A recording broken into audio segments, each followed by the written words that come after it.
on a beaucoup parlé des plans du prince de Galles pour alléger la monarchie. Le projet chercherait à réduire le nombre de membres de la famille royale qui travaillent dans le but d'alléger le fardeau financier de la famille du public. Parallèlement à ces plans, il a également été suggéré que Charles pourrait chercher à transformer certaines des résidences royales. Buckingham Palace a été inclus dans cela.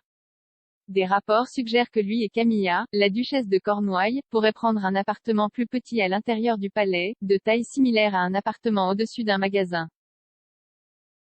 Il a également été affirmé qu'il pourrait déménager définitivement à Clarence House.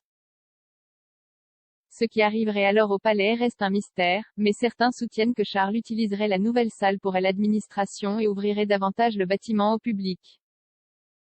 Marlene Koenig, une historienne royale, a suggéré que Charles pourrait s'inspirer de la famille royale suédoise lorsqu'il deviendrait roi. La famille royale suédoise actuelle utilise Drottningholm, une résidence juste à l'extérieur de Stockholm, comme résidence principale depuis 1981. Ils vivent dans l'aile ouest de la maison, tandis que le reste a été ouvert au public.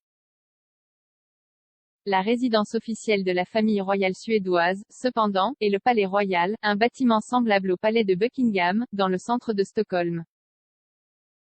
De nos jours, il est utilisé pour les bureaux et les fonctions de l'État, ainsi que pour les chambres d'hôtes officielles. Madame Koenig a suggéré que Charles pourrait mettre en place une configuration similaire lorsqu'il montera sur le trône. Alors qu'elle a admis que personne ne sait ce que Charles va faire, elle a déclaré à Express.co.uk, le palais de Buckingham fait actuellement l'objet d'énormes rénovations simplement parce que, comme de nombreux endroits anciens, il a besoin d'un peu de réglage.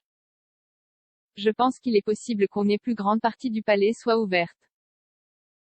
En Suède, la famille royale utilise le palais royal qui se trouve dans le centre de Stockholm pour des événements officiels, pour le bureau de travail, des choses comme ça. Mais, ils vivent à Drottningholm, qui est à la périphérie de Stockholm et est un peu plus privé, et c'est ouvert au public. Ce sont deux grands palais.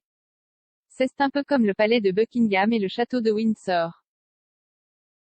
Bien que Windsor soit un peu plus éloigné du palais de Buckingham que Drottningholm ne l'est du palais royal de Stockholm.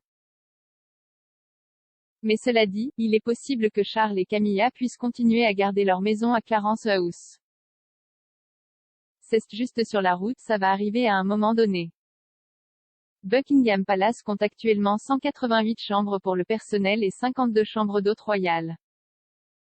Concernant la réduction de sa taille, un ami de Charles a confié le mois dernier au Mail on Sunday, malgré ce que tout le monde pense qu'il ne veut pas y vivre, il y aura certainement un logement.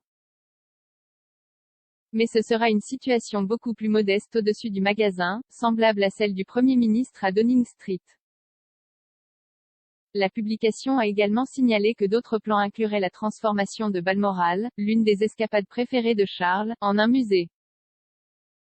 Une source a déclaré, il est question d'ouvrir un musée rendant hommage à la reine. La spéculation a également entouré d'autres résidences royales.